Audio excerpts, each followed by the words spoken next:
Everyone, this is A.M.E.N, and today I'm back with you guys to talk about mental health and child abuse. So since I'm a child, it's more than favorable for me to talk about it. So let's get started. We'll start by giving the definition of child abuse, though I don't think very well it is known in Cameroon or in Africa. So child abuse here we'll be talking about actions by a parent or guardian or somebody that's having a child, the action that he does or failing to act, that is, he fails to act in order to protect the child, or he acts in a way to harm the child, to cause severe injury or even cause death to that child, or mental problems, psychological problems to such an infant. So that's basically what child abuse is. And now this violence that is made to children, that is the boys and the girls.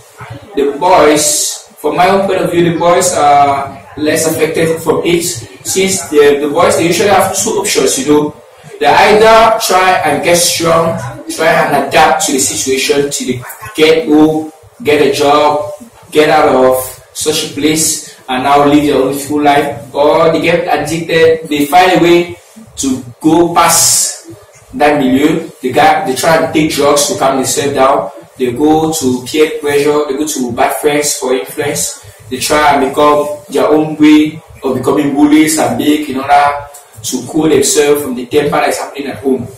So there are two ways that boys can take, and so the tools are not bad. Girls are in both ways, there's a good way and it's a bad way. But for the girls, it's better to say girl to go to our other friends to talk about it, or to find her own way to get her composure back by taking drugs or cigarette.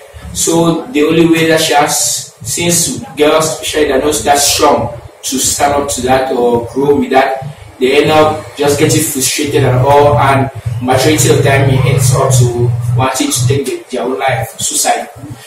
So mostly today I'll be talking about child abuse concerning the girls. Since I'm a boy and I know that we boys are strong, we could be even inert, that is, we'll keep everything. We could be introverts, that is, we'll keep everything in our hearts, grow with it. When the times come, when you are capable of succeeding in life, we'll go and build our own life. But the women, they get traumatized, frustrated. At the end of the day, they have no hopes about life. They just give up and they end up getting suicide.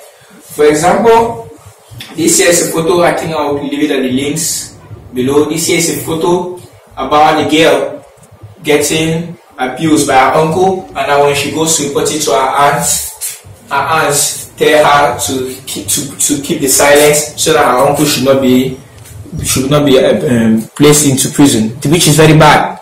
We have to break the silence, and hope for the abuse and matter is just for that. We have to break such silence, which is reigning mostly in Cameroon.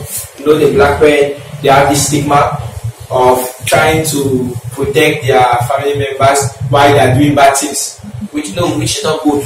Instead of trying to protect them and hiding the bad from the rest of the world, we should try and change the mentality. We should try and speak to those people. Let's try and resonate them as much as possible. Let's try and let them know that what they are doing is not at all very good. It's actually bad to attack young children by giving such violence, because when talking about child abuse, we talk about the physical abuse, talk about also the sexual abuse and the causes it gives to the mental health. Child abuse and mental health have been coexisting a long time ago, and typically due to child abuse, that is from the physical abuse, to say child is having physical abuse, you see bruises, you see stains, you see their face, just by their look you understand how they feel. And with sexual abuse, you bleeding, sometimes all kinds of things. When you see a child, for example, when I say a child, just the way they look, the manner in which they act, and they interact with other people, it will clearly show to you that their mindset is out of it, because they are more feared, and that's the consequence of child abuse. Because the child now grows, if for example the child was a happy person, was always movement, was always in motion, he ends up becoming cool, that he cools down, becomes sad, depressed, always inert, always in his own corner. He fears every other person. He does not have any friend again. The child is just there, traumatized, does not understand why life gives him this, and does not really like it. And that's really a feeling that isn't good for children. And now, when children like ourselves, when we get that kind of feeling, if anybody comes to us, we can only address to him because we fear for what will happen. And I'm here now today to say that we should try and break that silence. I know it is not easy.